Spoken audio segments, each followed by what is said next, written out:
तो कभी ऐसा भी आपको मिलता है कि बच्चे बीमार नहीं है, नाटक कर रहे हैं, लेकिन पेरेंट्स को लग रहा है? हम अगर मैं आपसे कहूँ कि इतनी सांस रोक लो कि नीले पड़ जाओ, बेहोश हो जाओ, झटका तक तुम्हें आ जाए, आप नहीं रोक पाओगे कि इतने बड़े योगी हो। जी। 9 महीने का बच्चा ही काम कर सकता है अगर उस टेम्परामेंट का है।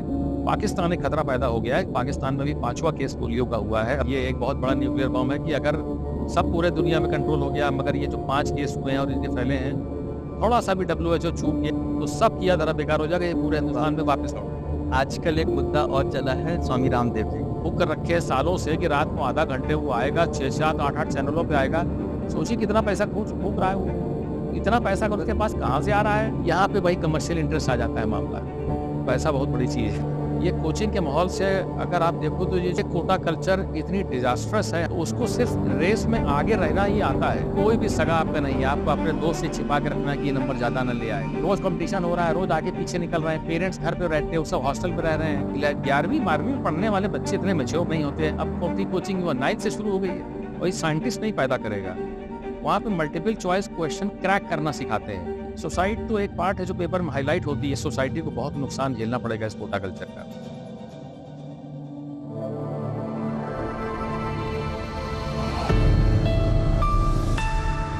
नमस्कार, योग शास्त्री वार्तालाप में एक बार फिर से आपका स्वागत है। जैसा कि आप लोग जानते हैं कि योग शास्त्री में हम लोग हर विषय पे लगभग बात करते हैं। वो साहित्य हो, संगीत हो, स्वास्थ्य हो, पोषण हो, कवि हो, कविताएं। तो फिर हम लोग देश के भविष्य कहे जाने वाले बच्चों पे कैसे बात ना करें, या उनके मानसिक स्वास्थ्य, उनके स्वास्थ्य पोषण।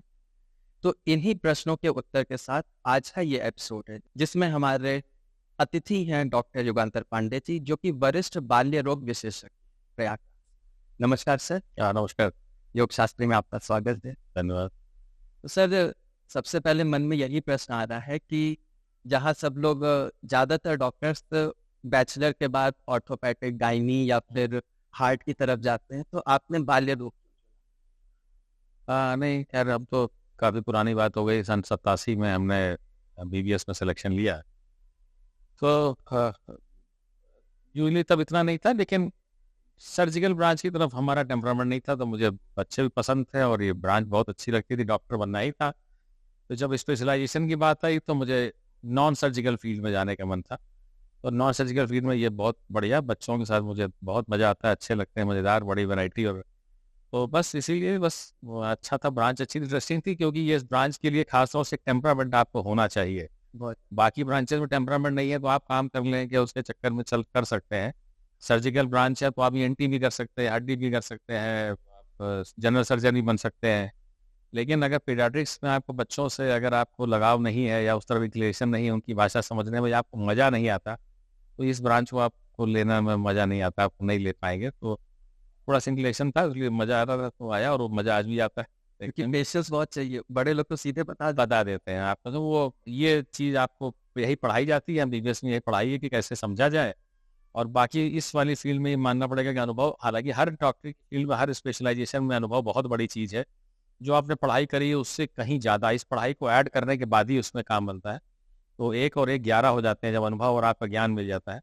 तो इस फील्ड में तो अनुभव बहुत ज़्यादा मायने रखता है कि आपने बच्चे का हाल चाल, हाव व्यवहार देख के, उसकी शक्ल देख के आप समझ सकते हैं कि ये बीमार है या नहीं है, या खुश है, या कितना सीरियस है। तो वो अनुभव एक बहुत बड़ी चीज़ है, प्रैक्टिस करते करते ही आता है। तो इसीलिए सब फील्ड को प्रैक्टिसिंग कहा जाता है। प्रैक्टिसिंग डॉक्टर है कि भाई प्रैक्टिस ही कर रहा है, अभी सीख ही रहे हैं, हमेशा आप सीखते रहते हैं। तो कभी ऐसा भी आपको मिलता है कि बच्चे बीमार नहीं है, नाटक कर रहे हैं, लेकिन पेरेंट्स को लग रहा है? हाँ, ये बहुत ज़्यादा होने लगा है। ये बहुत अच्छी सवाल पूछा।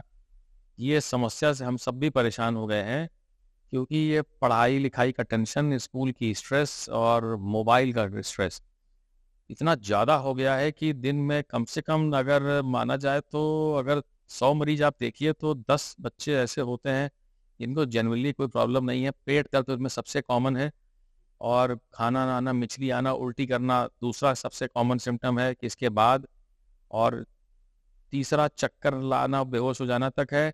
और 2-3 ऐसे केसेस में अनुभव हुए पिछले हफ्ते में ही, अगर मुझे याद करूं, जो मैं भी देख के हिल गया कि इतने छोटे छोटे बच्चे ऐसे गच्चा दे सकते हैं। आपको लगेगा कि बहुत सीरियस है, मैंने जांच कराने पे बड़ी बड़ी जांच हो गई, लेकिन थोड़ी देर में क्लिक किया कि ये तो कलाकारी कर रहा है। तो ये बहुत ज़्यादा बढ़ गया, बिल्कुल नो डाउट नहीं है। पेरेंट्स तो माने समझेंगे ही समझेंगे, उनको थोड़ी समझ में आ सकता है कि ये छोटे बच्चे हैं, नौटंकी भी कर सकते हैं, करते हैं। और जो पुरानी चीज़ है जिससे हम लोगों ने सीख रखा है, वो तो पढ़ते समय खूब मिलता था कि 9 महीने के बच्चे ऑलमोस्ट, उनके आस-पास उनको ये, माने हम लोग योगी हो के आप योग गुरु हैं, नहीं कर सकते वो काम। अगर मैं आपसे कहूँ कि इतनी साँस रोक लो कि नीले पड़ जाओ, बेहोश हो जाओ, झटका तक तुम्हें आ जाए, आप नहीं रोक पाओगे, कितने बड़े योगी हो। जी। 9 महीने का बच्चा ये काम कर सकता है कि अगर उस टेम्परामेंट का है, या अगर उसके मन का काम नहीं किया तो साँस रोक लेगा, वो नीला पड़ जाएगा, उसको मिर्गी के झटका आ जाएगा, ब्रेन की ऑक्सीजन सप्लाई रुक जाने से पेशाब कर देगा, टट्टी छूट जाएगी, वो इस लेवल तक साँस रोक सकता है। 9 महीने के बच्चे।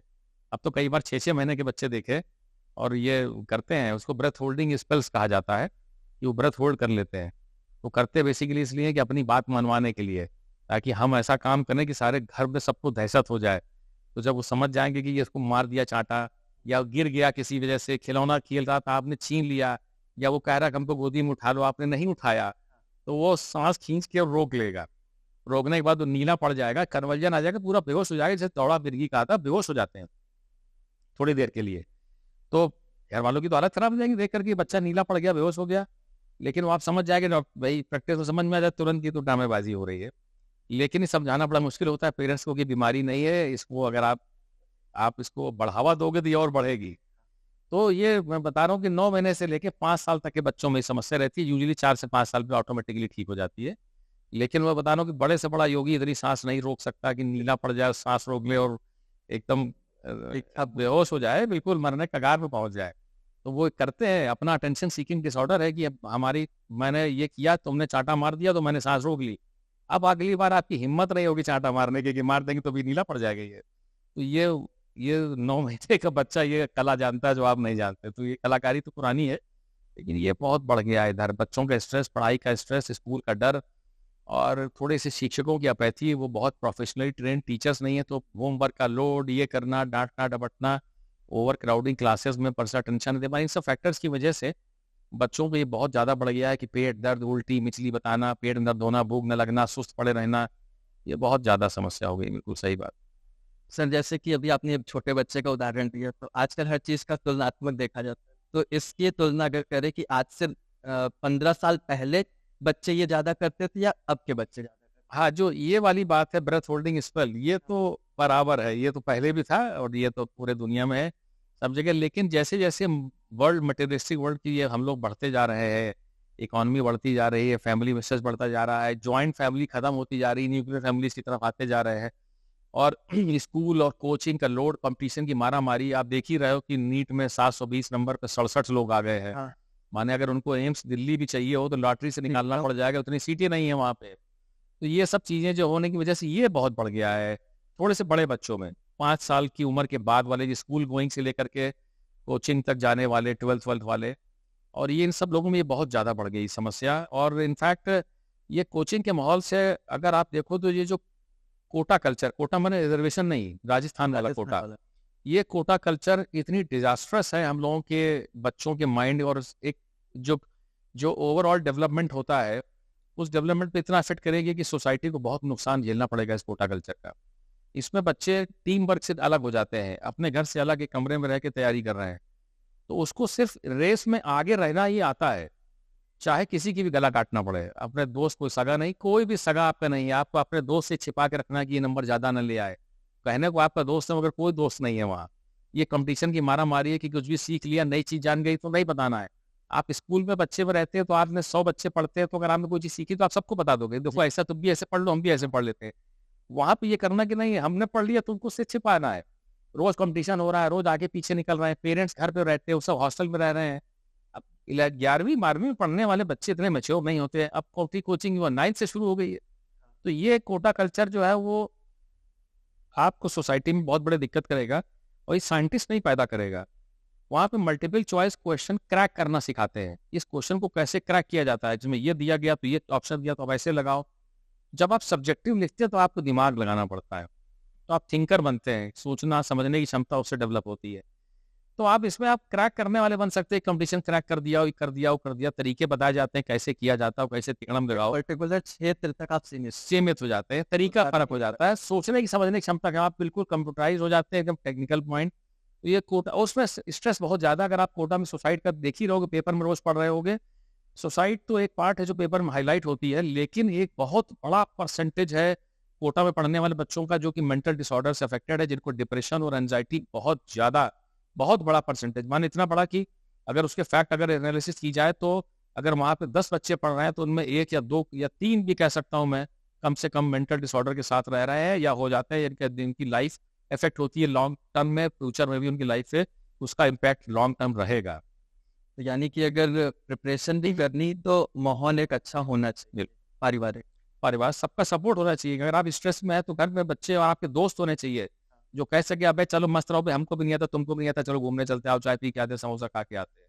वो सबसे बड़ी जरूरी चीज है। वहां पे तो आप अकेले कोने में बैठे हो, कोई पूछने वाला थोड़ी ना है। आपने देखा कि हमारा मूड ऑफ है, दूसरा क्या और बढ़िया है, इसका पेपर चौपट हो जाए और अच्छा है, हम तो करना और अच्छा कर कोई लो। अपलिफ्ट नहीं करने कोई अपडेट वाला नहीं है, पेरेंट्स साथ में नहीं है, आपके सपोर्ट करने वाला कोई नहीं, घर में तो माहौल रहता है, अपना चलता रहता है, यार दोस्त रहते हैं। तो कि स्कूल कल्चर से हट के जो जो कोचिंग वाली कल्चर आ गई, जिसको गला काट कंपटीशन जिसको कहते हैं, ये बहुत नुकसान करेगी वाले। सोसाइटी में। शायद आप भी कोटा नहीं गए होंगे, डॉक्टर अच्छे ही हैं, बहुत लंबे समय से आप प्रैक्टिस कर रहे हैं, बड़ा हाँ, हॉस्पिटल है, तो ये नहीं, सारी उतना चीजें। कंपटीशन नहीं था, वो इस तरह का माहौल नहीं था, वो बात बिल्कुल सही है, मारा-मारी बहुत ज़्यादा हो गई है। कम लोगों को पढ़ने की सुविधा थी, अब बहुत ज़्यादा लोगों को पढ़ने की सुविधा है। पहले गाँव वाले तो सोचते ही नहीं थे। गाँव वाले तो पहले ही मान लेते थे, गाँव के किसान आदमी हमारा बच्चा ये क्या कर पाएगा? अरे ठीक है, छोटा-मोटा कुछ मिल जाए, कहीं लग जाए। अब सबको ये अवेलेबिलिटी है क्योंकि नेट है, मीडिया है, मोबाइल सबके पास है और सबको अवेलेबल है, तो अब एक सडनली बहुत बड़ा रश। आप सोचिए नीट का एग्ज़ाम 20 लाख लोगों ने दिया है। हमारे टाइम में शायद सीबीएमटी लोग देते तो शायद 3.5 लाख, 3 लाख, 4 लाख होते थे। अब 20 लाख लोग नीट का एग्ज़ाम दे रहे हैं, तो 8-9 गुना बढ़ गया। सीट भी बढ़ गई है, अ, मगर तो भी एस्पिरेशन बढ़ गया क्योंकि अच्छे कॉलेज वाक़ई कम है। कहने को तो कॉलेज बहुत खुल गए हैं, मगर क्वालिटी ऑफ लेवल या जो टीचिंग है, स्टडी है, वो हर कॉलेज में भी उस लेवल की नहीं है कि आप माने दुनिया में बड़ा नाम कर पाएँ। आप बहुत मेहनत करनी पड़ेगी और कहीं न कहीं अच्छे अच्छे कॉलेज की पहचान आज भी रहती है, बहुत ज़रूरत होती है अच्छी क्वालिटी क्वालिटी ऑफ एजुकेशन बहुत इम्पोर्टेंट। तो सर हम वापस से छोटे बच्चों पे एक बार आते हैं। जैसे जो नवजात शिशु होते हैं, सबसे ज़्यादा बीमारियों के संक्रमण में वही आते हैं। तो माता-पिताओं को क्या सबसे ज़्यादा छोटे-छोटे चीज़ का ध्यान रख के बच्चों को बचा सकते हैं? ऐसी क्या चीज़? हाँ, एक बहुत सही सवाल है कि बीमारियों का अलग बात है, बीमार हो गया तब तो डॉक्टर के पास जाना है, मगर उनसे बचें कैसे? जो कॉमन गलतियाँ हम लोग रोज़ करते हैं घर में, जो पता नहीं क्या है हिंदुस्तान में पीढ़ियों से होती आ रही हैं, और थोड़ा-सा मैं अपनी प्रैक्टिस में मैंने देखा कि मेरा टाइम ज़्यादा वेस्ट होता है कि दवा लिखने में और मरीज़ की डायग्नोसिस बनाने में। अगर मैं किसी मरीज़ को 5 मिनट दूँ तो it will hardly take 30 second, 30 second बस। साढ़े 4 मिनट तो उसको वो चीज़ें समझाने में लग जाती है जो उसको खुद से पता होनी चाहिए थी कि ये क्या करना है। लेकिन कह रहे एनीवे तो भी मैं टाइम उसमें लगाता हूँ, वेस्ट करता हूँ, और ये भी मैं देखता हूँ कि बहुत सारे पेरेंट्स को पसंद नहीं आता ये सब समझाना। हाँ, क्या ज्ञान बाँट रहे हो? हमको पता है, हम जो करते हैं वही करेंगे, तुम ज़्यादा पढ़ हम लिख रहे करें हो दवा हाँ, तुम बहुत पढ़ लिख गए हो, हमको पता है कि तुम्हारा दिमाग खराब हो गया, तुम पढ़ लिख गए हो ज़्यादा। हमारी दादी ऐसी करती थी, हमारी अम्मा ये करती थी, हम भी यही करेंगे। तो बहुत सारी चीज़ें, जैसे गर्मी भी है, बुखार आ गया, नहलाना बंद कर देंगे। हाइजीन बहुत इंपॉर्टेंट पार्ट है। जो बीमारियाँ लाता है, हिंदुस्तान अभी इन्फेक्शियस डिज़ीज़ के फेज़ से गुज़र रहा है। जैसे बहुत विकसित देश हैं, वहाँ इन्फेक्शियस डिज़ीज़ कंट्रोल करके उनके रहने की लिविंग कंडीशन बहुत अच्छी है, हाइजीन का उनको पता है, हाथ-वाथ धोना, नहाना-धोना, सफाई रखना, ये सब उनको पता है। तो वो लोग इस फेज़ से गुज़र गए। अब उनके यहाँ मेटाबॉलिक डिसऑर्डर ज़्यादा जगह गिर रहे हैं, ब्लड प्रेशर, डिप्रेशन, एंग्ज़ायटी और डायबिटीज़, इन सब चीज़ों से ज़्यादा जूझ रहे हैं। एज बढ़ गई तो कैंसर ज़्यादा है। हिंदुस्तान में ये सब चीज़ें भी हैं, मगर अभी हम लोग फिलहाल इन्फेक्शन से ही निपट रहे हैं, जो कि बचा जा सकता है। वो सिर्फ़ सिंपल हाइजीन, या कुछ भी हो जाके पहले नहलाना बंद कर देंगे। चाहे गर्मी के मौसम में नहलाना पहले बंद। तो नहलाने से क्या, सफाई रखोगे तो ठीक रहेगा। अब बहुत जाड़े का मौसम है, टेम्परेचर बहुत है, तब तो समझ में आता है कि बहुत टेम्परेचर डाउन है, तो ठीक है। इस मौसम में जहाँ 2 बार 3 बार नहला दो तो अच्छी बात है, मरीज भी खुश रहता है, उसको अच्छा महसूस होता है। कपड़ों की सफाई, नहलाना-धुलाना, ये सब अभी बहुत बुरी चीज़ है। काजल अभी भी भरते रहते हैं आँख में, वो बेचारा बच्चा छोटा कह नहीं सकता, अपने नहीं लगाएँगे। उनको ये पता है कि हम अपने नहीं लगाएँगे, जिनको खुद आँख से अब कमज़ोर होने वाली है, अगर उससे कहा तो भर लो ना इतना जितना बच्चे के भरे हो, लेकिन नहीं भरेंगे, इतने समझदार हैं। लेकिन बच्चा बेचारा कह नहीं सकता, उसके भर दिया आँख में, बेचारा आँख खोल नहीं पा रहा है, रो रहा है, गा रहा है, आँख से पानी चू रहा है, क्या कीचड़ आ रहा है, लेकिन नहीं, तेल पानी इतना लगा दें, इतनी गर्मी का मौसम में, इतना ह्यूमिड मौसम है। हम लोग बार-बार मुँह धोते हैं कि कहीं चिकनापन ना रह जाए। वो तेल पोत-पात के सरवर में इतना पोत देंगे, बेचारे के पसीना निकलता नहीं है, स्वेटिंग होती नहीं है, उसको चिड़चिड़ापन लगता है, उसको बुखार आ जाता है, दाने निकल आते हैं, लेकिन चलता है। तो बहुत सारी चीज़ों में यही ध्यान रखना है कि माने एक खिलाना-पिलाना सबसे बड़ी बात है। माँ का दूध बच्चे के लिए 6 महीने तक जरूरी है, मगर उस लाइन में एक चीज सुधार है, अगर पर्याप्त मात्रा में हो रहा हो। अगर किसी से आप कहोगे तो आप ही लोग तो कहते हो 6 महीने तक नहीं देना, बिल्कुल कहते हैं, मगर कई सारी माओ के दूध कम होता है। अब कम होता है तो थोड़ी ना कि 6 महीने तक कह दिया कि सरकार ने अगर कह दिया, सरकार की एक लाइन में ये गलती जरूर है, उसमें एक जरूर होना चाहिए कि अगर सफिशियंट हो रहा है, अगर पर्याप्त हो रहा है तो 6 महीने तक माता दूध कभी कोई जरूरत नहीं देने की। मगर 100 में से 25, 30, 40% महिलाएं ऐसी होती, इतना दूध नहीं हो पाता, तब थोड़ी ना भूखा मार दोगे बच्चे को। एक वो, दूसरा अगर ऊपर से दूध देंगे तो पानी इतना मिला के दे देंगे कि वो दूध क्या पानी मने। हम तो अभी परसों मेरा वादा वास्ता पड़ा, और एक बहुत अच्छे खासे परिवार से जो बहुत पढ़ी लिखी लेडी थी, मैं उनसे उम्मीद नहीं करता था कि ऐसा होगा। वो 1 लीटर माने पाव भर दूध में आधा लीटर पानी मिला रहे थे, माने 200% डाइल्यूशन पे था, तो पानी पानी पी रहा था। तो ये एकदम है आप, और ये भी मैंने देखा, अगर आप उनसे कहो भी कि भाई पानी पिला के क्यों पिलाते हो, बच्चे की सेहत कैसे बनेगी, तो बिल्कुल भौचक्के होकर देखते हैं कि क्या पढ़ लिख गया, ज्यादा लग रहा है ये नर्वे करेंगे, नहीं वो ये हो जाएगा, वो हो जाएगा, पेट हो जाएगा, वो पेट निकल आएगा। खाना खिलाना वैसे बहुत लेट, बच्चे 6 महीने के बाद आपको सब्जियां, अनाज, फल वल खिलाना शुरू कर देना चाहिए। साल, साल, 1.5 साल तक हो जाता है, खिलाते ही नहीं है। क्यों नहीं खिलाते कि पेट निकल आएगा। कुपोषण बहुत ज्यादा, मिठुआ, सुठुआ, इस तरह सुखुआ, मिठुआ, इस तरह की चीजों की टर्मिनोलॉजी चलती रहती है। तो ये कुछ चीजें हैं जिन्हें हम, अगर आप न्यूट्रिशन अच्छा रखेंगे तो इम्यूनिटी बढ़ेगी, आप ऐसी बीमारी से बच जाएंगे। सफाई बहुत अच्छी रखेंगे तो आप ऐसे ही बच जाएंगे। तो रेगुलर नहलाना, रेगुलर नाखून काटना, मालिश करना बहुत अच्छी बात है, मगर मालिश, मौसम अगर गड़बड़ है तो गर्मी जैसे है, मालिश करिए, मालिश से बहुत अच्छी बॉन्डिंग बनती है और बॉडी में इम्यूनिटी बढ़ती है। बिल्कुल नॉन फैक्ट, इसमें कोई डाउट नहीं है। बहुत अच्छी चीज थी हिंदुस्तानी परंपरा, जो मालिश करने के दिन में 3 बार 4 बार करते थे। उसमें बॉडी में जो रेड ब्लड सेल में WBC जो होते हैं, जो प्रोटेक्शन प्रोवाइड करते हैं, इम्यूनिटी बढ़ाते हैं, वो बढ़ते हैं।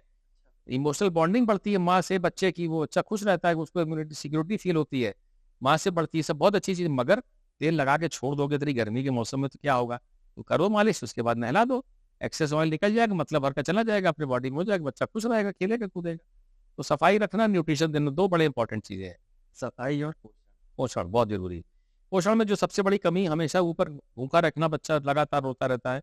माँ का दूध अगर कम पड़ रहा है तो ऊपर के दूध पिलाएंगे तो उसमें मार पानी मिला देंगे बहुत ज्यादा, और खिलाना पिलाना देने में लेट करते हैं। 6 महीने के बाद शुरू कर देना चाहिए, तो बहुत लेट करते हैं। ये 2-3 चीजें जो मैं देख रहा हूँ कि मैं आज से, मैंने 27-28 साल प्रैक्टिस करते हुए जो मैं तब देखता था वही मैं आज भी देख रहा हूँ, कोई बहुत अंतर नहीं है।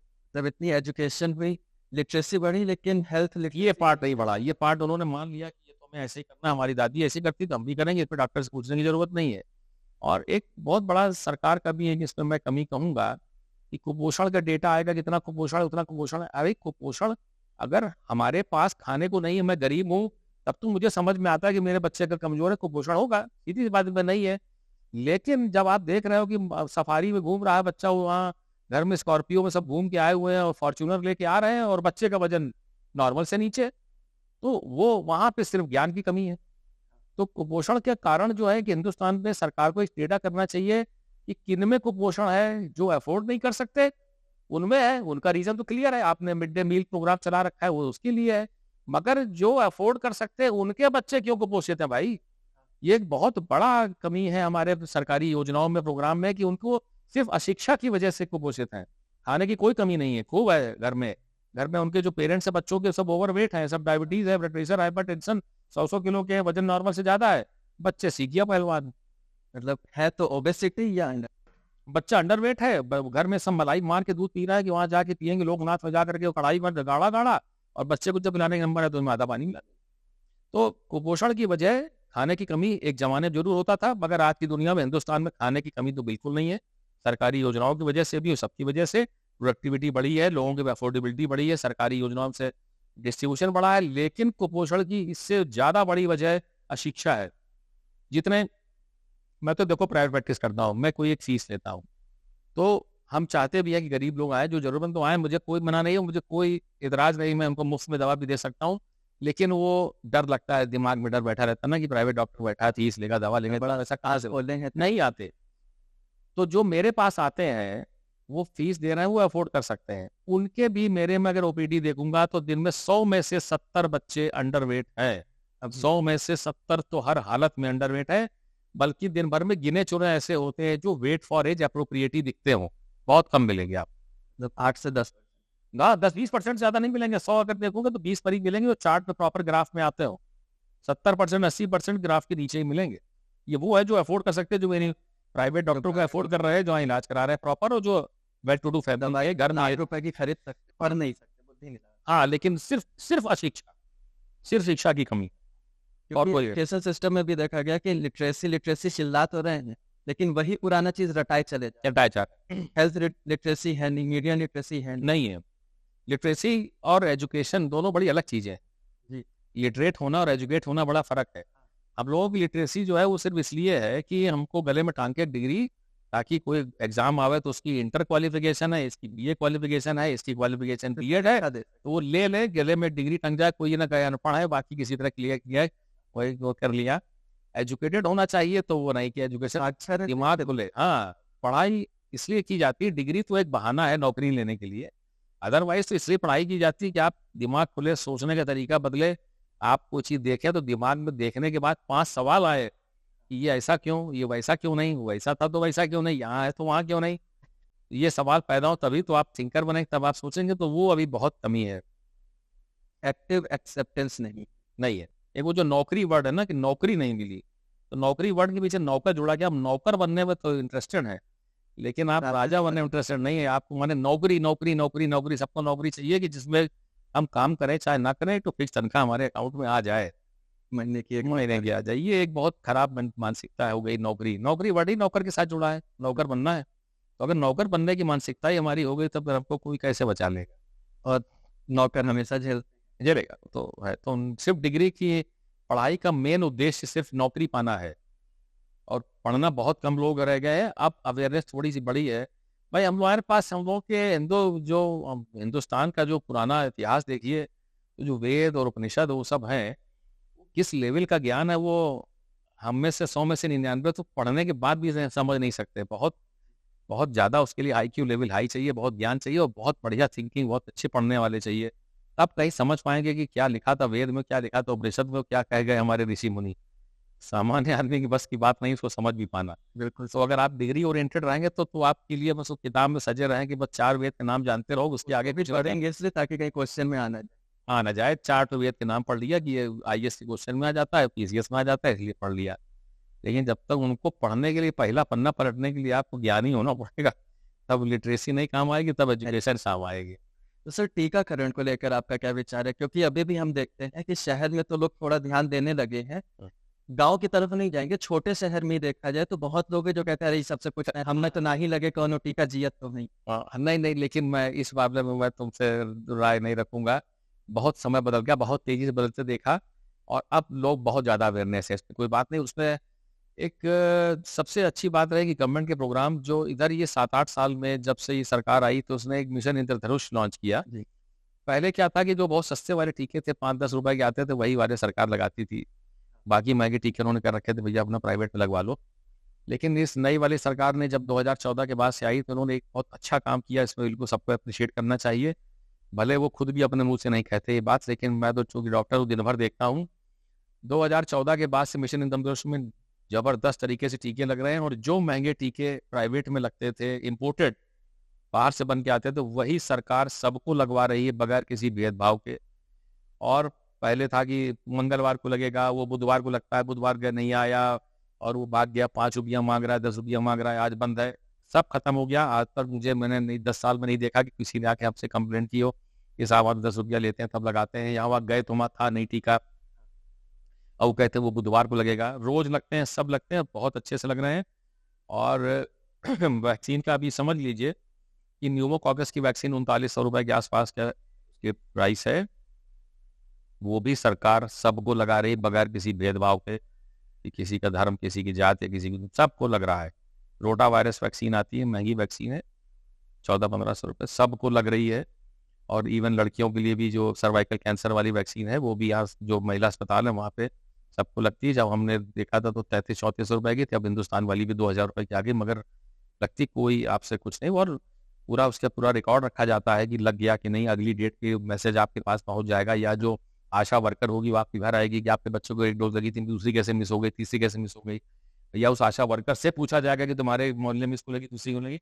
ये मामले में हमें मानना पड़ेगा कि बहुत बढ़िया टीकाकरण का कार्यक्रम चल रहा है और ऑलमोस्ट जो टीके सरकारी प्राइवेट में लगते हैं ऑलमोस्ट सब सरकारी में भी लग रहे हैं, 1 या 2 को छोड़ के, जो उनके गवर्नमेंट के प्रोग्राम में नहीं, कॉस्ट की वजह से नहीं, उनके शेड्यूल में भी नहीं आया, इंटरनेशनल रूल फॉलो करते हुए, अदरवाइज सब लग रहे हैं और चाहे महंगा हो चाहे सस्ता, जो हम प्राइवेट में लगता है वही सरकारी। जैसे गवर्नमेंट सपोर्ट कर रही है टीका लगाने बहुत अच्छा का भी सपोर्ट नहीं बिल्कुल बिल्कुल है, खूब अच्छी एक्सेप्टेंस है और ये मैंने ये अच्छा मानना पड़ा। टीकाकरण अब बहुत कम मिलते हैं जो टीका नहीं लगवाए, बहुत कम मिलते हैं।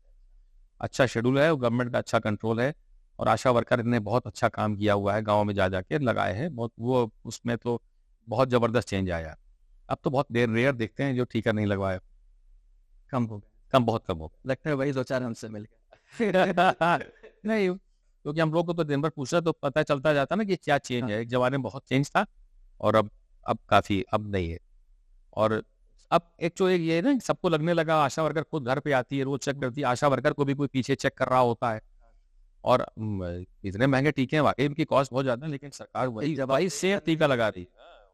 जो 3900 रुपए का आप प्राइवेट में लगाते हैं वही सरकार भी लगा रही है। ऐसा नहीं कि सस्ते 5-10 रुपए लगा दिए बाकी जाओ वहां लगवा दी, सब same company, same quality, same. टीकाकरण में भारत अब बहुत अच्छा है, बिल्कुल कोई डाउट नहीं। पोलियो इसलिए खत्म हो गया है हिंदुस्तान से, पाकिस्तान में खतरा पैदा हो गया है। पाकिस्तान में भी 5वां केस पोलियो का हुआ है, अभी 5-7 दिन पहले डेथ हो गई, 17 दिन पहले उसकी डेथ होने के 17 दिन बाद पता चला कि 5वां की पोलियो निकला। क्योंकि ये अगर दुनिया के किसी भी कोने में रह जाएगा एक भी केस, अल्टीमेटली पूरी दुनिया में फैल जाएगा। तो पाकिस्तान में 5वां केस नहीं हुआ, हिंदुस्तान पोलियो मुक्त है पिछले कई सालों से। लेकिन हम लोग को अभी पूरी नजर है, क्योंकि पाकिस्तान और हिंदुस्तान में आना जाना बड़ा इंटरेक्शन कॉमन है। अफगानिस्तान में थोड़े केसेस है क्योंकि तालिबान की सरकार आने के बाद टीकाकरण थोड़ा उनका प्रभावित रहा, लेकिन WHO लगा हुआ है। इन 2 जोन की वजह से दुनिया में खतरा हमेशा है कि पोलियो खत्म तो हो गया मगर कब वापस लौटा है पता नहीं। हाइजीन, वो जो सिस्टम कोविड का था वही इसका या अलग? नहीं, इसका थोड़ा फर्क है। जैसे बच्चों के जो जिसको पोलियो होता है उसके लैट्रिन में ये पोलियो वायरस सिगरेट होता है, लैट्रिन किया, पानी में चला गया, पानी आपकी हाइजीन अच्छी नहीं है, वो नहीं है, तो पानी से पूरी सोसाइटी में फैल गया। तो जिस मरीज जो अभी पाकिस्तान में 5वीं डेथ हुई है अभी 17 दिन पहले, उसके भाई बहनों सबको पोलियो वायरस मिला है। इसके माने सोसाइटी में स्प्रेड कर गया है वहाँ। तो वहाँ तुरंत वहाँ पे मॉप अप राउंड पोलियो के होने चाहिए, हो रहे होंगे, WHO लगा तो है।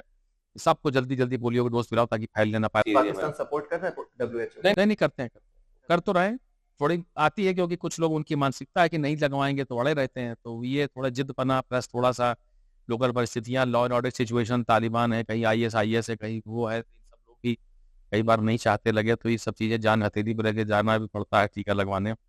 तो मतलब पाकिस्तान में स्थिति ये है कि बीमारी को भी वो बम की तरह यूज करेंगे। हाँ नहीं, ये एक बहुत बड़ा न्यूक्लियर बम है कि अगर सब पूरे दुनिया में कंट्रोल हो गया, मगर ये जो 5 केस हुए हैं और इनके फैले हैं, थोड़ा सा भी WHO चूक गया और अगर मॉप अप राउंड प्रॉपर नहीं कंट्रोल किया तो सब किया धरा बेकार हो जाएगा, ये पूरे हिंदुस्तान में वापस लौट आएगा, वापस फैल। और फिर भारत में अगर आए तो भारत से अन्य देशों में भी जाएगा, सब जगह जाएगा, बिल्कुल माने वो तो सब जगह फैल जाएगा जहां जहां जाएंगे। तो सर आजकल बच्चों में सामान्यतः कौन सी बीमारियां काफी ज्यादा? अभी हम लोग देखो इन्फेक्शियस बीमारी जो होती है, छुआछूत वाली बीमारियों से नहीं उबर पा रहे हैं, क्योंकि एक तो हाइजीन का प्रॉपर नहीं है, शिक्षा उतनी नहीं है, न्यूट्रिशन लेवल डाउन है, प्लस रहने की कंडीशन, जितना ज्यादा कंजेस्टेड लोकेलिटी में आप रहेंगे तो उतना ज्यादा बीमारी बढ़ती है। अब सब घर में आ गए, अब आपके ऐसे ऐसे घर हैं कि जहाँ वेंटिलेशन नहीं है, धूप नहीं आती है, रह रहे हैं एक एक घर में, एक एक कमरे में 4-4 लोग रह रहे हैं। ये सब चीजें जो होती हैं, ये कंटेजियस बीमारियां जो होती हैं, इन्फेक्शन, इनको बीमारी को बढ़ाने में मदद करती हैं।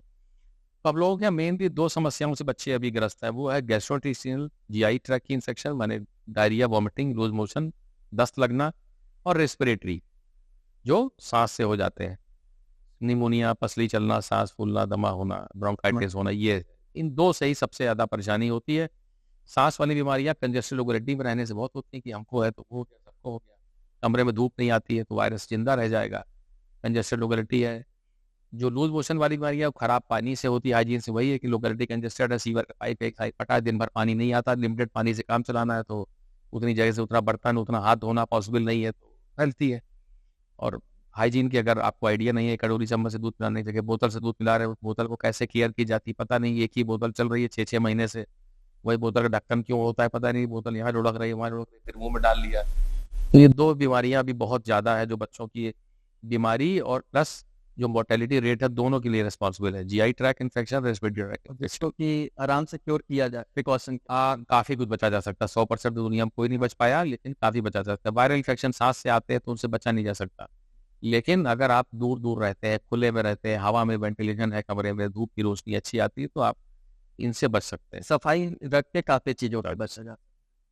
और आजकल बच्चे मानसिक और भावनात्मक रूप से बहुत ज़्यादा बीमार, बहुत ज़्यादा, बहुत ज़्यादा। स्पेशली 8 साल से ऊपर के बच्चे। हाँ, हाँ, और छोटे भी।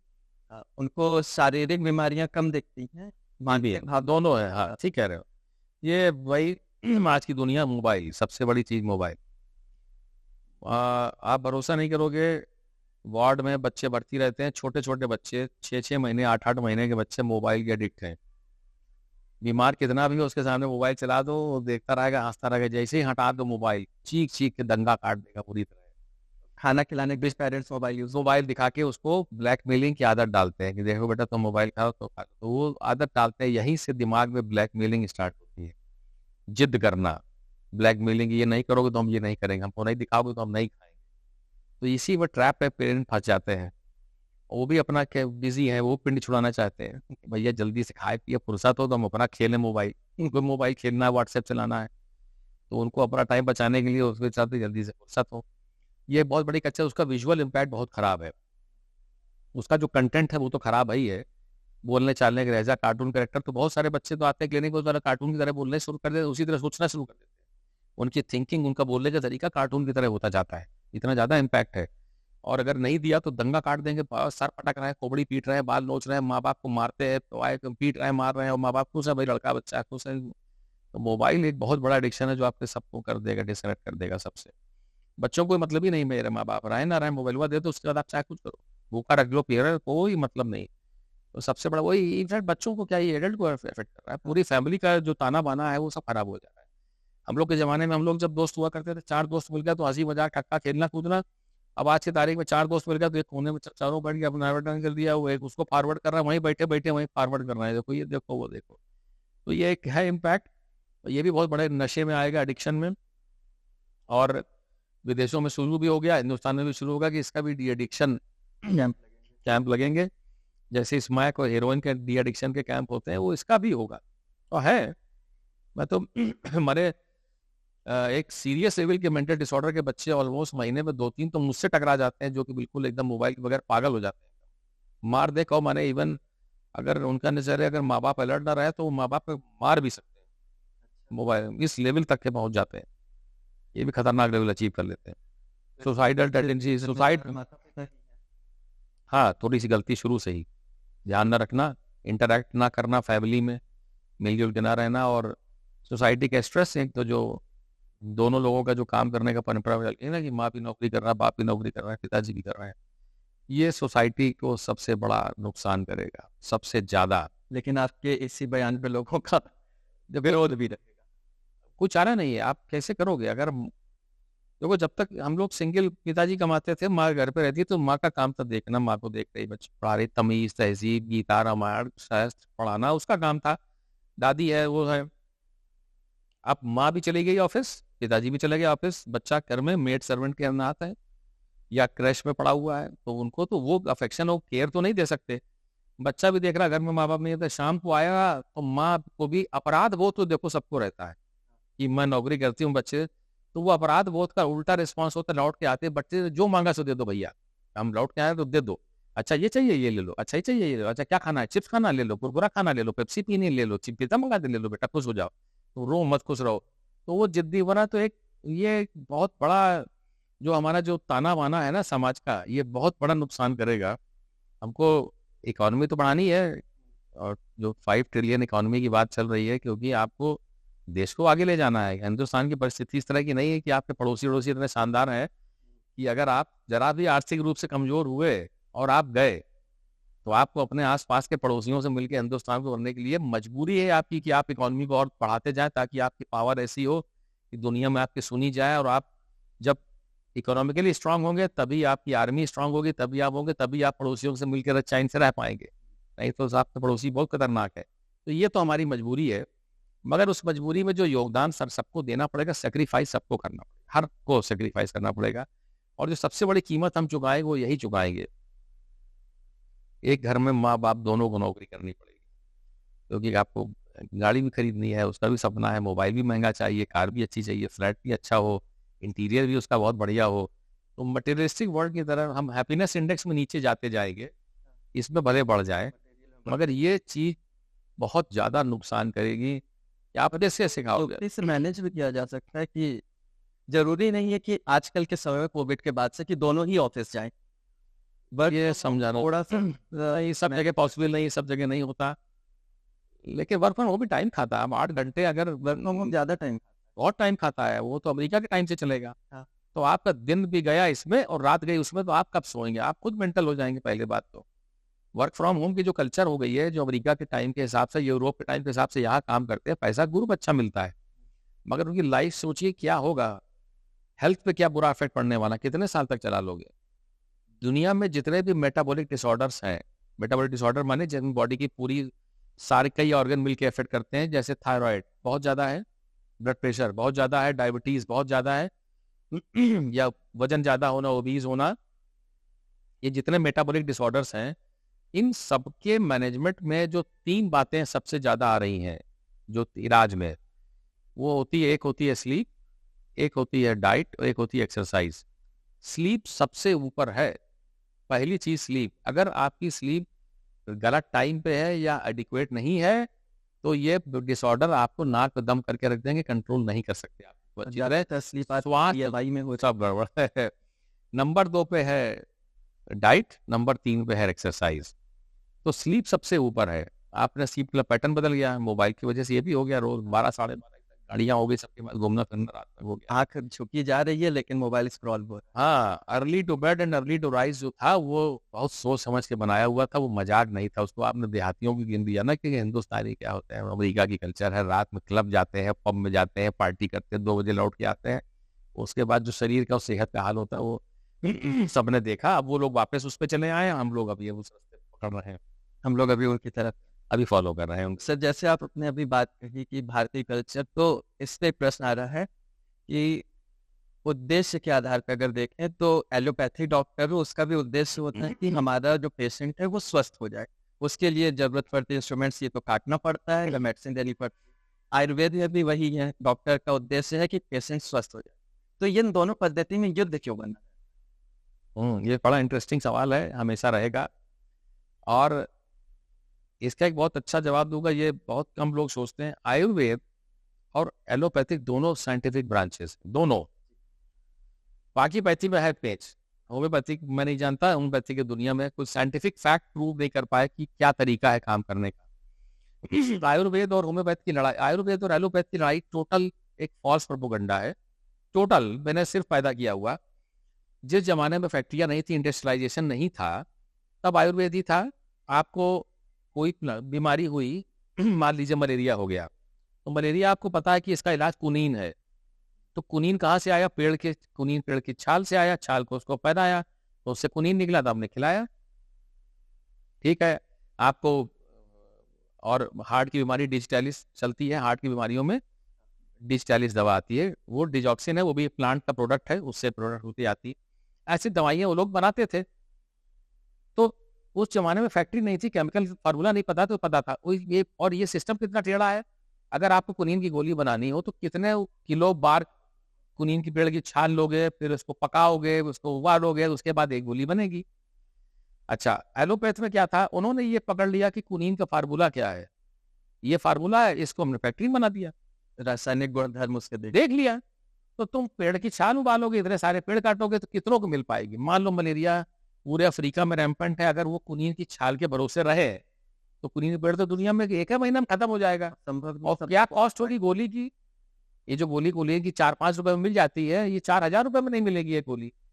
बिल्कुल साइंटिफिक है, उसमें ये था इसमें फर्क ये है कि डेवलपमेंट हुआ साइंस का। तो उन्होंने पकड़ लिया कि इतना उबालते हैं, इतना छालते हैं, इतना करते हैं, इतना आसमान करते हैं, फिर उसके अर्क निकालते हैं, तो क्या काम करता है? उससे तो कुनीन काम करती है। तो कुनीन हमने यहाँ बना ली, तो फैक्ट्री बन गई, सस्ती पड़ गई, सबको मिल गई।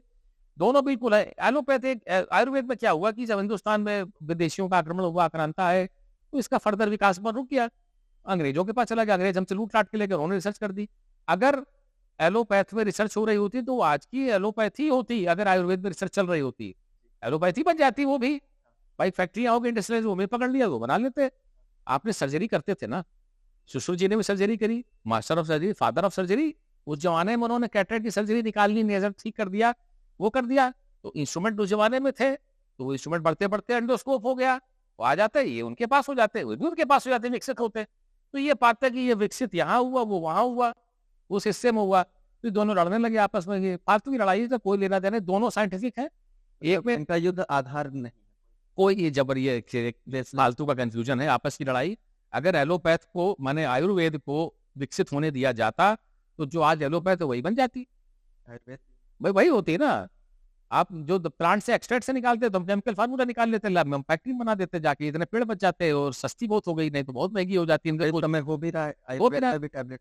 भाई सुश्रुत जी ने कैटरेक्ट की सर्जरी करी, सर्जरी में वो काउचिंग कैचर टेक्निक, लेंस को पक्का कर देते तो थोड़ा और वो आगे बढ़ते, तो और आगे बढ़ते तो लेंस डाल देते, फिर लेंस डाल देते, बन जाता। तो होता वही, दोनों साइंटिफिक है, बिल्कुल फैक्ट, एकदम कोई लड़ाई नहीं है।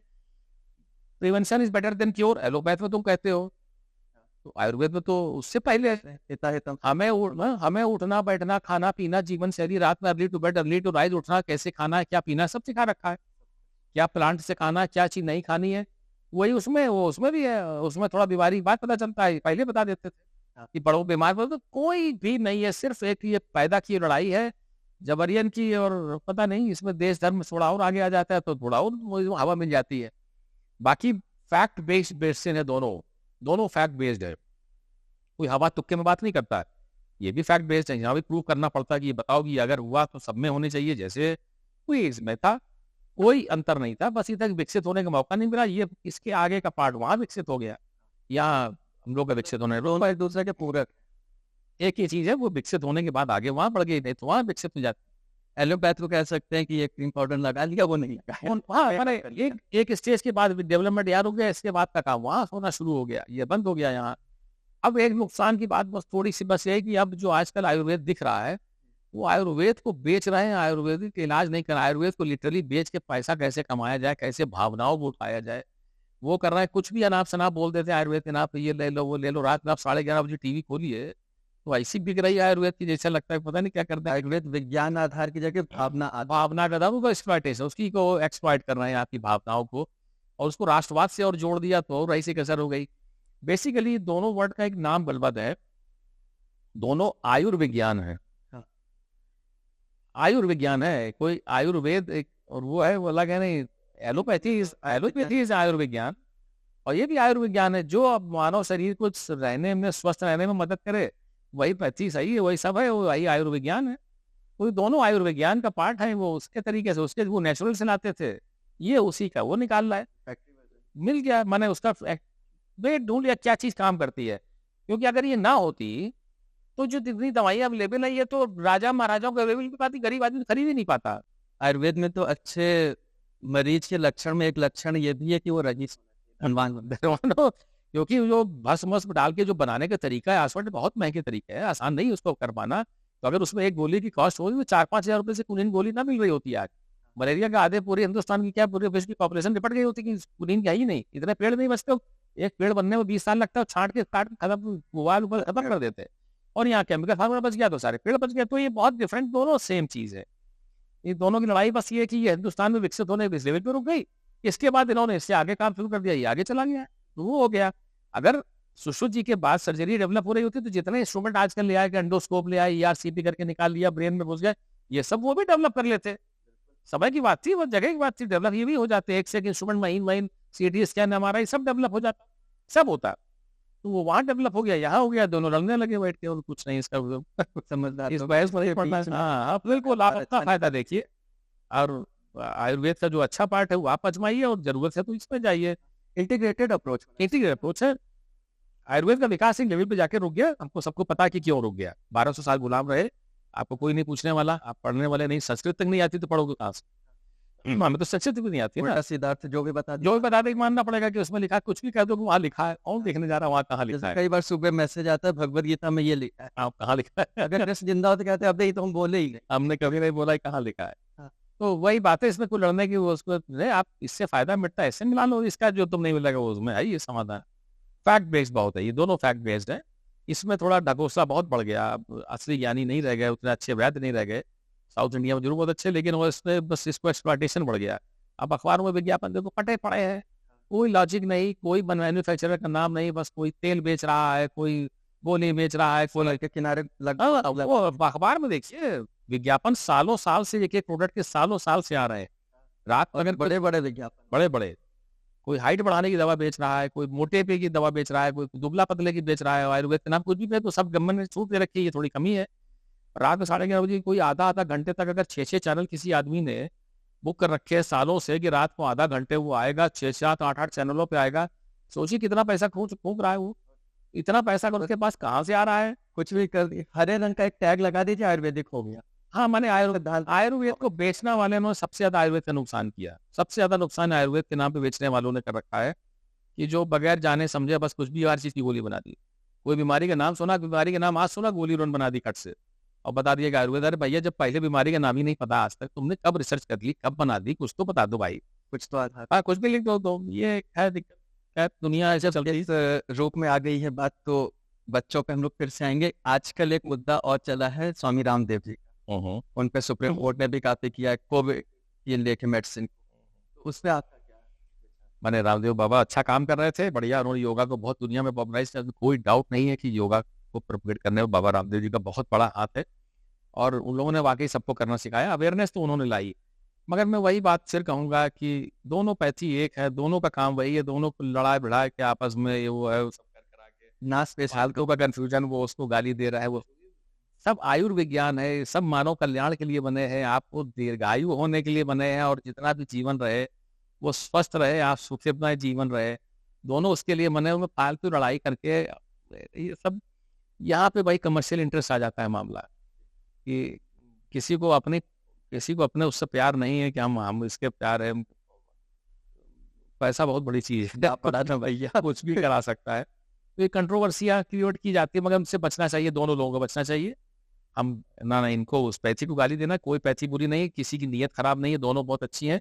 उसका गुण ज्ञान बहुत जरूरी है। मैं कहने को मैं एमबीबीएस हूँ, मैंने एमडी किया, लेकिन अगर गुण मुझे अपनी ही फील्ड का है, पूरा मुझे भी नहीं है अपनी फील्ड का। इतनी मेडिसिन इतनी वास्ट फील्ड है कि हम अपनी फील्ड में पीडियाट्रिक्स में कह सकते हैं कि मुझे काफी कुछ आता है, लेकिन सब कुछ आता है कोई दुनिया में दावा नहीं कर सकता।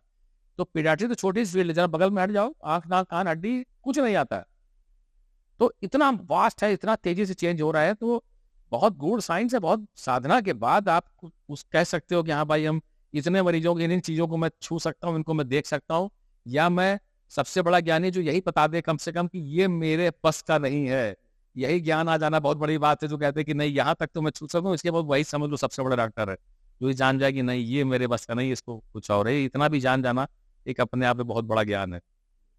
तो सर, आप माता पिता के लिए आजकल पेरेंट्स के लिए क्या सुझाव? हाँ, माता पिता के लिए देखो, सामने से तो आपने काफी सुझाव दिया, नहीं नहीं मान, बहुत बड़ी बात है, बहुत बड़ी बात है। संस्कार सिखाना, शिक्षा और वही एजुकेशन और लिटरेसी का जो फर्क है, ये सिखाने में माँ बाप का ही सारा रोल है। कि क्या लिटरेसी तो आप पढ़ ही लोगे, लेकिन शिक्षा कहाँ से आएगी?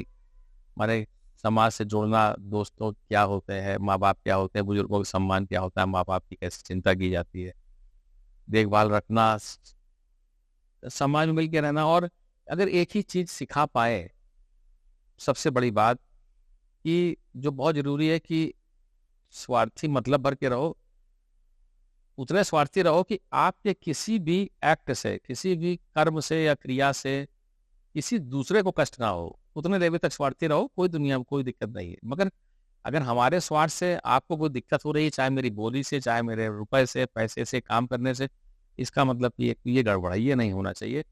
तो आपकी प्रगति में कोई दूसरा आपका शोषण ना करे, किसी को दुखी ना हो, कष्ट ना हो। घर आप रखें, अपना घर तो साफ रखें, घर जाके कूड़ा बटोरा पड़ोसी घर सामने फेंका जाए। ये चीज जो सिविक सेंस, ये सब चीजें जो हो, इतना बार अगर समझा ले जाए तो बहुत बड़ी बात है। और आपको अपना कल्चर, अपना धर्म, अपना साहित्य, सबके बारे में अच्छे से पता होना चाहिए, तभी विकसित होता है। और बच्चों को किसी तरह सिखा पाए कि बेटा, अरे एक हर चीज में देखते हैं कि अगर ये क्या करना चाहते हो, उसने कहा दिया डॉक्टर बनाए, क्यों? बहुत पैसा है इसमें क्यों जाए, उसमें जाए। IIT को करना चाहते हो, और उसमें चला इंजीनियर पैकेज, पहला पैसा 30 लाख रुपए का पैकेज है। तो ये जो दिमाग उस पर चला जा रहा है, ये एक बड़ा एक गड़बड़ बात है। मैं फिर वही कहूँगा कि हैप्पीनेस इंडेक्स बहुत नीचे चली जाती है। एक छोटा-सा एग्ज़ाम्पल मैं लेता हूँ, जैसे भूटान देश है, हैप्पीनेस इंडेक्स में काफ़ी ऊपर है। आप भूटान जाओगे तो आप जाओगे घूमने तो देखोगे बड़े-बड़े मॉल नहीं है, कोई नहीं, नाइट लाइफ नहीं है, जो कहते हैं कि हाँ, हम लोग ना नाइट लाइफ बिल्कुल नोएडा और गुड़गाँव, बम्बई का शहर ही क्या खराब है हाँ, आजकल के बहुत समय। बढ़िया नाइट लाइफ है वहाँ, इसीलिए नौकरी करेंगे और सॉफ्टवेयर इंजीनियर बन गए और चले गए नौकरी करने की, बड़ी बढ़िया नाइट लाइफ है।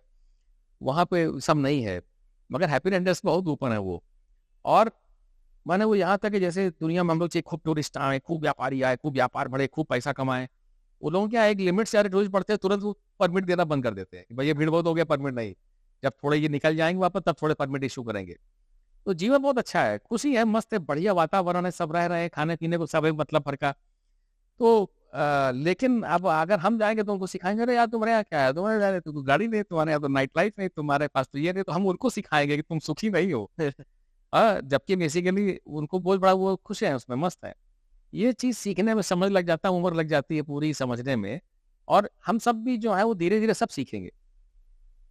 40, 45, 55 तक पहुँचते-पहुँचते जब सब कुछ चौपट हो चुका होगा, तब ध्यान आता है कि नहीं यार ये वो चीज़ नहीं थी जिसके लिए हम भागे थे, जिसके लिए जैसे दौड़ किशोर रहे हैं। कुमार का एक गाना जब तक मैंने समझा जीवन क्या है, जीवन बीत गया। जीवन बीत गया। तो अभी कल ही मैं पढ़ रहा था, कहीं लिखा था कि ज़िंदगी 4 दिन की ज़रूर है, मगर ये 4 दिन भी कम नहीं है जीने के लिए, बहुत बढ़िया है। तो कैसे मिला-जुला सबसे खुश मस्त रहना, तो ये है कि आप मिले, सुबह उठ के आपके दोस्त 4 इकट्ठे हो जाएँ, रिश्तेदार, नातेदार हों, उनके साथ रह लीजिए। बाकी आपने बहुत बड़ा मोबाइल ले लिया तो क्या करोगे अगले दिन वो भी पुराना हो जाएगा। बहुत बड़ी गाड़ी ले ली, ज़रूरत आपको पूरी कर रही है 10 लाख की गाड़ी, आपने तो दिखाने के लिए 50 लाख की ले ली, फिर आपकी ईएमआई बढ़ गई, तो ईएमआई बढ़ गई तो ईएमआई के लिए और कमाना शुरू किया, फिर और कमाया, उसके बाद फिर मेंटल स्ट्रेस बढ़ा तो आपने फिर एक फ़ोन लिया, फ़ोन में आपका काम चल सकता था 20,000 के फ़ोन से, मगर आपको दुनिया में इज़्ज़त बचानी थी तो आपने 1.5 लाख का फ़ोन ले लिया।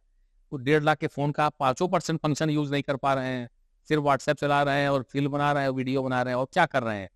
मगर 1.5 लाख का लोन ले लिया, फिर उसकी ईएमआई बन गई। तो ये सब चीज़ें जो है आपको स्ट्रेस देंगी ही देंगी बाद में और इसका कोई मतलब होता है नहीं। तो जब आवे संतोष धन सब धन दूर समान, ये सिखा पाना, तो तभी ये जब आप खुद रेस में हैं, तभी तो आप बच्चों को सिखाएँगे बेटा रेस में नहीं, ये कुछ और है, वो कुछ और है। इसके लिए आपको अपने शास्त्रों से जुड़ा रहना पड़ेगा और जो सीखना पड़ेगा ये बहुत बड़ी चीज़ है और ये चीज़ हमारी एजुकेशन पे इग्नोर मार दी गई। जो मैकाले की एजुकेशन का जो मॉडल फ़ॉलो हुआ है हिंदुस्तान में, इसने ये चीज़ तो बर्बाद कर दी। आज की तारीख में अगर हम लोग अपने शास्त्रों को पढ़ाना कोशिश करें तो तुरंत बवाल हो जाएगा कि ये लो ये तो धर्म चलेगा, ये यहाँ चलेगा। दूसरे धर्म का भी अच्छा पढ़ाते हैं, कौन मना कर रहा है? हर धर्म में ये सब बातें हैं, हर धर्म के बेसिक अच्छी बातें सब अन्य में धर्म में पढ़ाई जा रही सब में कॉमन है। तो पढ़ाने में स्कूल से पढ़ा देने में बुराई क्या थी समझ में नहीं आया। मगर वो ऐसा बना दिया गया हिंदुस्तान में हुआ पॉलिटिकल सिनेरियो ने कि अगर वो पढ़ा दिया तो मामला गड़बड़ा कोई नाराज़ हो जाएगा, एक ग्रुप हमारे एक वोट बैंक नाराज़ हो जाएगा, ये हौवा क्रिएट कर दिया गया इसने और जबकि बेसिक नॉलेज चली गई हमारी। यही तो अभी तो ये सब सोसाइटी में जो बुराइयाँ ऐप दिख रहे हैं, मार-काट, कटी-मची हुई ये सब कंडीशन, गला-काट प्रतिस्पर्धा जिसे कहते हैं, हाँ। वो इसी से आई है। सर आप भविष्य में बाल चिकित्सा के क्षेत्र में क्या बदलाव की अपेक्षा करते हैं या सुन बाल चिकित्सा में बहुत बड़ा चेंज आ रहा है और आगे डेवलपमेंट बहुत तगड़ा है। एक तो पहले क्या था कि वेंटिलेटर आईसीयू नहीं था, अगर बच्चा सीरियस हुआ, कुछ हुआ तो सबसे पहले ही सामने हमने चेंज देखा कि भाई एक लिमिट से ज़्यादा होता है, हम लोग मान लेते थे हाथ खड़े करके भैया अब कुछ नहीं हो सकता, अब संभव नहीं है। फिर आईसीयू आने शुरू हुए, फिर वेंटिलेटर आने शुरू हुए, तो अच्छे खासे सीरियस मरीज भी बचने शुरू हो गए। फिर बच्चे जैसे थे कमज़ोर हुआ, 2 किलो का कमज़ोर है तो भैया क्या भैया भगवान के भरोसे है, 2 किलो का बच्चा बहुत कमज़ोर है, कब तक जगेगा? अच्छे वेंटिलेटर सुविधाएँ आनी शुरू हुई, तो अब आज की तारीख में हम 600 ग्राम का बच्चा भी बचा ले जाते हैं। अच्छा, 600 ग्राम के बच्चे अच्छे से बच जाते हैं। बहुत मेहनत पड़ती है, पूरी टीम का एफर्ट बहुत ज़बरदस्त पड़ता है, डॉक्टर का, नर्सिंग स्टाफ का, पैरामेडिकल सबका इतना ज़्यादा रोल होता है, तब जाके 600 ग्राम के बच्चे भी बच जाते हैं। एक ज़माने में तो 600 के हम लोग जब कहते-कहते भैया के घर ले जाओ, जब तक है ले जाओ, क्या करना है? 600 ग्राम क्या साल 1 किलो के, सवा किलो के बच्चे को कह देते थे भैया ले जाओ सेवा करो, जब तक है तब तक है। ये तो उम्मीद नहीं रहती। उम्मीद ही नहीं रहती थी, क्या करोगे अब? लेकिन अब वो भी आ गया।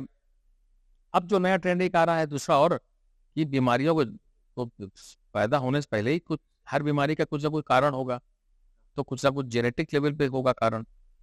तो जेनेटिक लेवल पे कारण होगा तो जीन में क्या डिफेक्ट आता है, क्यों आता है, क्यों हुआ? भाई हमको ब्लड प्रेशर है, आपको नहीं है, क्यों हुआ? किस फैक्टर ने हमारे अंदर से बीपी प्रोड्यूस किया या डायबिटीज़ प्रोड्यूस करी है, थायराइड? वही इफेक्ट होगा। तो अब जेनेटिक मॉड्यूलेशन तक की टेक्निक आ रही है कि अब जीन थेरेपी भी आने वाली आ रही है, कुछ शुरू शुरू हुई रिसर्च फेज पे रहता है। एक स्टेम सेल लेके, जैसे बच्चों के हम लोग बचपन के ज़माने में नाल काट के रखे रहते थे, तो नाल के अंदर क्या होता है, स्टेम सेल होते हैं। स्टेम सेल क्या होते हैं, वो बॉडी में वो सेल होते हैं जो जिस ऑर्गन में जाते हैं वो उसी का रूप ले लेते हैं। अगर वो स्टेम सेल लीवर में गया तो लीवर बन जाएगा, किडनी में गया तो किडनी बन जाता है। तो जहाँ गया उसी के एनवायरनमेंट के लोकल इफेक्ट के हिसाब से वो बन जाता है। कुछ भी मॉडिफाई, जैसे आप ताश की गड्डी में जोकर होता है जिसको तो उसको कहीं डाल दो तो वही बन जाता है। तो ये स्टेम सेल नाल के अंदर होते हैं। तो हालांकि प्रिजर्व नहीं कर पाते थे, मगर ये परंपरा सोचो कब की है। मगर वही बात ना कि आयुर्वेद उसके आगे बढ़ नहीं पाया, एक लेवल पे रुक गया। मगर नाल काट के रखना उन्होंने सोच लिया था कि जब कभी जरूरत पड़ेगी तो इसी में से निकाल लेंगे। अब जैसे आजकल इसीलिए आपने देखा होगा ये वो स्टेम सेल बैंकिंग होती है। बच्चा पैदा हुआ उसी नाल काट के ब्लड लेकर के रख लेते हैं, फ्रीजर में डाल देते हैं। हालांकि उस पर बैन लग गया, कोई लीगल प्रॉब्लम आई, कुछ और भी आए। रखे रहिए, जब आपको कभी जरूरत पड़ेगी उसको डेवलप करके डाल देंगे आपकी बॉडी में। उसके ठीक ठाक लाख 1.5 लाख रुपए ले लेते हैं जिंदगी भर तक संभाल के रखने का। तो सोचो नाल रखने का सिस्टम था उस जमाने का, तो तब था। थोड़ी साइंस और डेवलप हो रही होती, वहीं रुक गई तो हो जाता। तो ये भी है, स्टेम सेल थेरेपी भी कई बीमारियों में आ रही है कि स्टेम सेल थेरेपी की अगर आपका कोई पार्ट, ब्रेन का कोई पार्ट नहीं काम कर रहा, आंख में कोई दिक्कत है तो स्टेम सेल लगाएं। रिजल्ट बहुत प्रॉमिसिंग नहीं आ रहे, लगे हुए हैं लोग रिसर्च में, लेकिन आएंगे, कभी आए, आ सकते हैं और आ भी सकता है। तो ये है कि लेवल को बीमारी को। और दूसरा, अब तो फीटल मेडिसिन तक आ गई कि बच्चा पेट में है तभी जांच लिया कि देख लिया क्या, और वही दवा भी दे दी। इवन फीटल में पेट के अंदर बच्चे को एनीमिया पता चल गया तो उसको ब्लड भी चढ़ा देते हैं, उसी के अंदर है डाल के, नेट डाल के वहां भी चढ़ा देते हैं। ये सब काम पे, कोई ट्यूमर है तो वो डिफेक्ट निकाल दिया, कुछ हार्ट में प्रॉब्लम है तो मैनेज कर दिया उसके अंदर। ये भारत में इजीली अवेलेबल है कि नहीं, इजीली तो नहीं अवेलेबल है, लेकिन अब शुरू हो गया, यहाँ भी अवेलेबल है। और इंडिया में इलाज के मामले में कोई ये देश से बहुत पीछे नहीं है। कई मेडिकल टूरिज्म इंडिया में बहुत बढ़ गया है। दिल्ली विल्ली में, बम्बई वगैरह में बड़े अस्पताल, अहमदाबाद में, तो बाहर से लोग इलाज कराने आते हैं क्योंकि बाहर महंगा पड़ता है बहुत। महंगा यहाँ भी पड़ता है, लेकिन वो देश के कंपैरिजन में बहुत सस्ता है। तो मेडिकल टूरिज्म बहुत बढ़ गया है, वहाँ भीड़ बहुत है। नंबर नंबर पता चला कि आज बीमारी आज हुई, 1.5 साल बाद तो नंबर आएगा उनका, अगला जन्म कष्ट झेल रहे हैं। मगर अगर इमरजेंसी कंडीशन नहीं, आपकी जान पे खतरा नहीं, तो 1.5 साल बाद नंबर आएगा, आप जेल रहो दर्द। तो फिर वो लोग इंडिया में आके करा के चले जाते हैं, सस्ता सस्ता पड़ता है, काम भी हो जाता है, टाइम भी। और इतने कॉम्पिटेंट डॉक्टर है, यही डॉक्टर वहाँ भी काम कर रहे हैं। यहाँ है इक्विपमेंट का सारा खेल है, ट्रेनिंग का सारा खेल है, वो सब अवेलेबल है। तो अब तो जो वर्ल्ड में अवेलेबल है वो ऑलमोस्ट सब अवेलेबल है, ऑलमोस्ट सब, कोई ऐसी चीज नहीं रहेगी। सर, अंत में बच्चों को आप क्या सलाह दें? पेरेंट्स बच्चों को सलाह देने से कोई फायदा नहीं है, क्योंकि वो ये आजकल बच्चे इस तरह हमने की सलाह नहीं मानते, लेकिन वर्चुअल सलाह मानते हैं। हाँ, वो देख के जरूर मानते हैं। अभी हम लोग वर्चुअल में हैं। हाँ, नहीं, ठीक बात। सबसे पहले पेरेंट्स और बच्चों को ये सलाह कि पढ़ाई बेटा जरूर सब करें, पढ़ना बहुत जरूरी है, मगर पढ़ाई इसलिए पढ़ो कि ज्ञान के लिए। इस पढ़ने के बाद हमें और रास्ते खुले। सिर्फ इसलिए मत पढ़ो कि 4 MCQ आ जाएगा जिसमें 4 ऑप्शन होंगे तो उसमें एक ऑप्शन निकाल देंगे।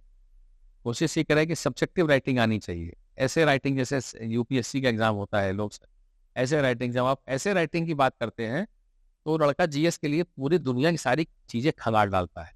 इसीलिए जब IAS मिल के मिलेगा तो उससे बात करेंगे तो सब पता होगा, वर्ल्ड की हिस्ट्री पता होगी, इकोनॉमिक्स पता होगी, ये भी पता होगा, ये पता होगा, परिस्थितियां पता होंगी, सब पता होगा। लेकिन अगर आप एक IT क्रैक करने वाले से पूछोगे तो हो सकता है मुझे पता होगा, क्योंकि 4 ऑप्शन बताओ, आप कुछ पूछो कि 4 ऑप्शन बताओ, फिर उसमें सोचेगा कि ये पहला नहीं हो सकता, ये पढ़ा नहीं है, वो पढ़ा नहीं है, तो C ऑप्शन होगा। तो होगा, नॉलेज नहीं, दिमाग के अंदर वो चीज नहीं है, आपने क्रैक कर लिया। ये एक डिफरेंस होता है बहुत। तो जो चीज पढ़ो अच्छे से पढ़ो, सबसे जरूरी चीज है पढ़ाई, बहुत अच्छा। उसके साथ साथ खेलना कूदना, अपने सेहत का ध्यान रखना, और खेलना कूदना भी दोस्तों के साथ मिलके। कुछ बढ़िया सी एक आदत डालें शरीर को स्वस्थ रखने के लिए। रनिंग है, जॉगिंग है, साइकिलिंग है, क्लाइंबिंग है, हाइकिंग है, बैडमिंटन है, लॉन है, कुछ दोस्तों के साथ मिलके जो जो उसका आपके टीम इवेंट का, जो टीम के प्रतिस्पर्धा का जो दिमाग पे अच्छा असर होता है, उसका कोई मैच नहीं, उसकी कोई दुनिया में दवा नहीं, ये चीज दवा से आ जाए। तीसरी सबसे जरूरी चीज है, एक ना एक शौक जिंदा रखो। दुनिया में कोई काम करो, डॉक्टर बन जाओ, इंजीनियर बन जाओ, कुछ बन जाओ, मगर कोई शौक हो तो उसको समय जरूर दो। आपको गाने का शौक है, आपको तबला बजाना है, म्यूजिक का, पेंटिंग का, ड्राइंग का, लिखने का, एक शौक जरूर पालो। जिंदगी में मेंटल पीस और शांति के लिए बहुत जरूरी है। आप जब ये भी कभी टेंशन में होंगे किसी भी वजह से, तो आपका यही शौक आपको सपोर्ट देगा, आपको सुकून देगा, आपको जिंदा रखेगा। तो पढ़ाई बहुत ज़रूरी है क्योंकि जीवन का क्रम इस तरह का है। उस पढ़ाई को इसलिए एजुकेशन के लिए, ना कि लिटरेसी के लिए। नंबर 2, फिज़िकल फ़िटनेस का ध्यान रखना बहुत ज़रूरी है। बहुत बड़ा एंटी डिप्रेसेंट होता है फिज़िकल फ़िटनेस। अगर आप बढ़िया एक्सरसाइज करते हैं, योगा करना जानते हैं, प्राणायाम जानते हैं, आपको बहुत एक्सरसाइज करते हैं, ये आपको डिप्रेशन से बहुत दूर रखेगा। और टीम है तो लोगों को साथ लेके खेलना आपको चलना आता है कि कैसे चला जाता है। और शौक रखना बहुत ज़रूरी है, चाहे कुछ हो जाए, किसी भी कीमत पे शौक से कंप्रोमाइज़ मत करो।